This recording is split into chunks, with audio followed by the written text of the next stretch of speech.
यदि आपने हमारे चैनल MS ज्योतिष सलाह को अभी तक सब्सक्राइब नहीं किया तो इसको शीघ्र ही सब्सक्राइब कर लीजिए ताकि हमारे आने वाले वीडियो का नोटिफिकेशन आप तक जल्दी से जल्दी पहुंच सके।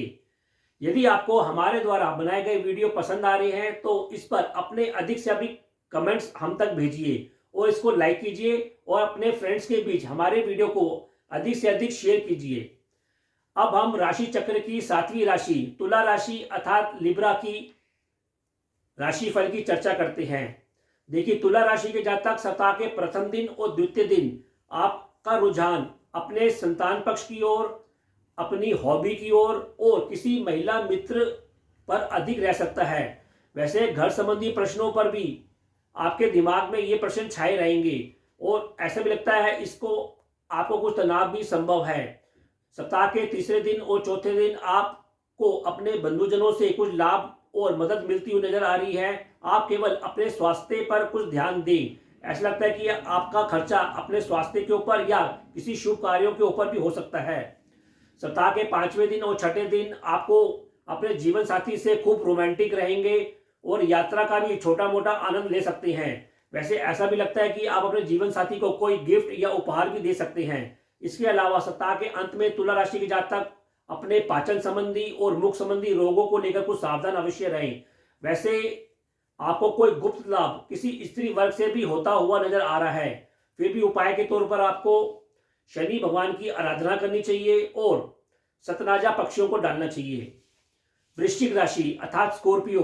देखिए, वृश्चिक राशि के जातक सप्ताह के प्रथम दिन और द्वितीय दिन आप अपने घर परिवार में और अपनी माता से आपको कुछ तनाव या कष्ट मिलता हुआ दिख रहा है। ऐसा भी लगता है कि अपने बंधुओं के साथ भी आपका कुछ मतभेद हो सकता है।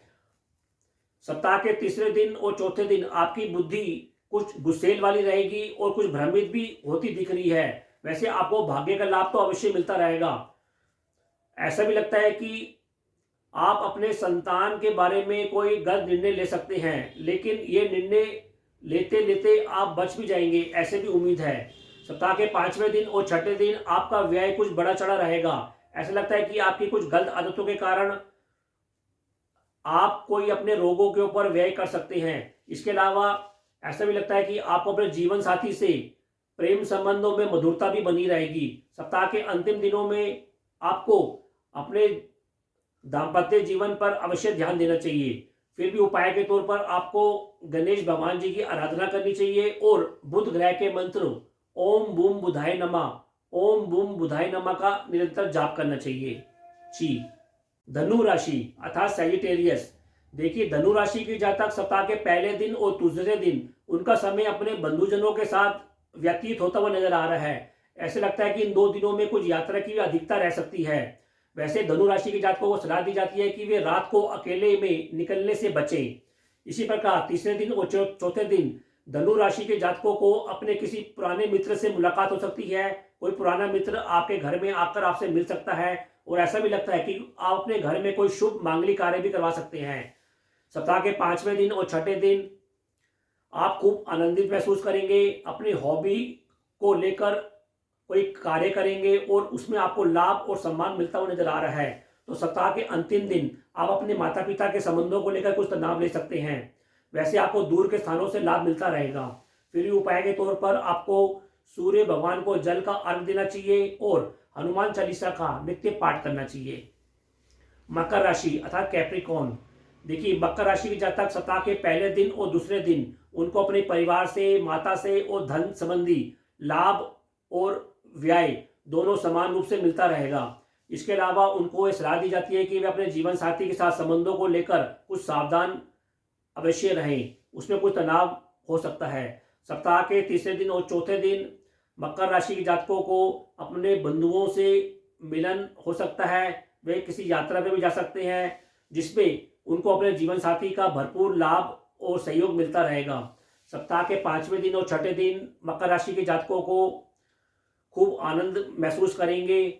उनको उनकी माता का भी साथ मिलता रहेगा और ऐसा लगता है कि वे घर में कोई नई वस्तु भी खरीद सकते हैं जिससे उनको लाभ और सम्मान मिलेगा। तो सप्ताह के अंत में मकर राशि के जातकों को सलाह दी जाती है कि वे गलत मित्रों से कुछ दूरी बनाए रखें।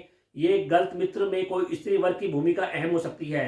उनसे कोई धोखा मिल सकता है। ऐसा भी लगता है कि वे अपने स्किल से और जीवन साथी के स्किल से दोनों मिलकर कोई ऐसा कार्य करेंगे जिससे उनका मान सम्मान बढ़ेगा और वे सब लोगों को चौंका देंगे। फिर भी उपाय के तौर पर मकर राशि के जातकों को सतनाजा पक्षियों को डालना चाहिए और जल में गौमूत्र का नित्य सेवन करना चाहिए। कुंभ राशि अर्थात एक्वेरियस, देखिए कुंभ राशि के जातक सप्ताह के पहले दिन और दूसरे दिन आप लोग आकर्षण का केंद्र बने रहेंगे। ऐसा लगता है कि यात्रा की भी अधिकता रहेगी। आप पर अपने परिवार और दूर स्थानों के संबंधों का दबाव अवश्य बना रहेगा। वैसे व्यय की कुछ अधिकता हो सकती है। तो सप्ताह के तीसरे दिन और चौथे दिन आप अपने बंधुओं, अपने पिता से धन लाभ मिलता हुआ आपको नजर आ रहा है। आपका व्यय वैसे शुभ कार्यों पर रहेगा और आपको खूब मान सम्मान भी मिलता हुआ दिख रहा है। यह मान सम्मान आपको श्रेष्ठ व्यक्तियों से, सज्जनों से विशेष तौर पर मिलता हुआ नजर आ रहा है। सप्ताह के पांचवें दिन और छठे दिन आपको अपने बंधुओं से, स्त्री वर्ग से खूब आनंदित मान सम्मान मिलता रहेगा। आपकी यात्रा में मनोरंजन का पुट कुछ अधिक हावी रहेगा। तो सप्ताह के अंत में आपको अपनी माता के स्वास्थ्य को लेकर भी कुछ ध्यान रखना चाहिए और अपनी मनोदशा अर्थात जो मनोदशा आपकी कुछ व्ययात्मक होगी उस पर ध्यान रखना चाहिए। वैसे आपको सलाह दी जाती है कि सप्ताह के अंत में आप नशे से कुछ दूर रहें। फिर भी उपाय के तौर पर आपको सतनाजा पक्षियों को डालना चाहिए और शनि मंत्र ओम शम शनिश्चराय नमः, ओम शम शनिश्चराय नमः का नित्य जाप करना चाहिए।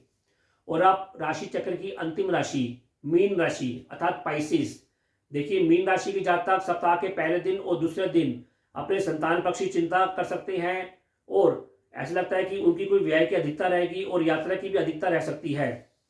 आपको किसी स्त्री वर्ग से और बंधुजन के साथ भी कुछ तनाव हो सकता है। फिर भी सप्ताह के तीसरे दिन और चौथे दिन आपका मनोबल काफी बढ़ा हुआ रहेगा। आप नए जोश के साथ अपने संतान की मदद करते हुए और उसकी सफलता में जश्न मनाते हुए भी नजर आएंगे। वैसे किसी गुरु समान सज्जन से भी आपको भरपूर लाभ मिलता हुआ नजर आ रहा है। सप्ताह के पांचवें दिन और छठे दिन आप अपने परिवार में कोई मनोरंजन तथा उत्तम खान पान संबंधी कोई कार्य और फंक्शन कर सकते हैं और उसमें खूब आप आनंदित होंगे। ऐसा लगता है कि आप इन दिनों में कोई धन का निवेश भी करेंगे और अपनी रूप सज्जा के ऊपर भी कुछ खर्चा करते हुए नजर आ रहे हैं। तो सप्ताह के अंतिम दिन में आप अपने बंधुजनों के साथ कुछ वार्ता कर सकते हैं, कुछ यात्रा कर सकते हैं जिसमें आपको पिता से या पिता समान व्यक्ति से लाभ संभव है। उपाय के तौर पर आपको सफेद कपड़ों का अधिक से अधिक धारण करना चाहिए और सूर्य भगवान को जल का अर्घ देना चाहिए। जी, तो आज का कार्यक्रम आपको कैसा लगा? हम उम्मीद करते हैं कि हमारे द्वारा बताए गए राशिफल आपको अच्छा लगा होगा। यदि आपको ये कार्यक्रम अच्छा लगता है तो अपने अधिक से अधिक कमेंट हमें अवश्य भेजें। अब मैं अपने वाणी को विराम दूंगा और आप लोगों से आज्ञा लेना चाहूँगा। जी, ओ